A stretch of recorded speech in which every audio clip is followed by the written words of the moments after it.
Ученица 7 класса Малика Рахматова придумала прибор, который работает с помощью воды и газа. Самая важная часть изобретения – это ее способность экономить расход электроэнергии. И это только часть проделанной работы Малики и ее сверстников. Все они учатся в школе имени Усена Асанова в Нарынской области, в которой впервые прошла выставка юных изобретателей, направленная на развитие научно-технической отрасли.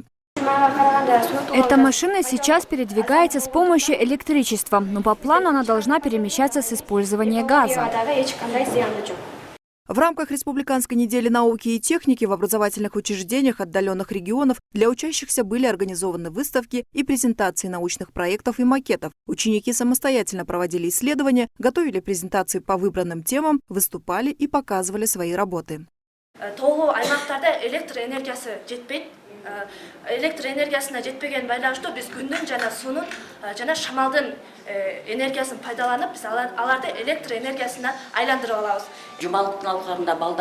Мы помогли нашим ребятам раскрыть свои таланты рассказами о самых известных изобретателях. Поехали и показали им предприятия, использующие много разнообразной техники. Надеемся, что работа в таком направлении подтолкнет в будущем к выбору профессии инженера-технолога или что-то в таком роде.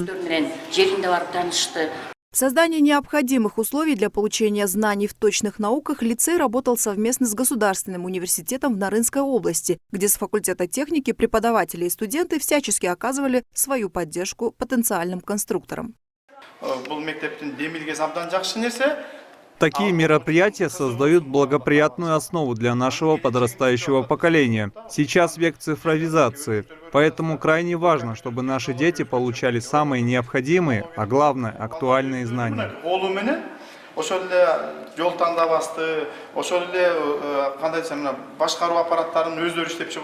Прошедшая выставка стала только первым шагом в достижении желаемого. Впереди у этих ребят стоит усиленная работа над улучшением их изобретений, после чего свою работу они будут презентовать уже на мероприятиях республиканского масштаба.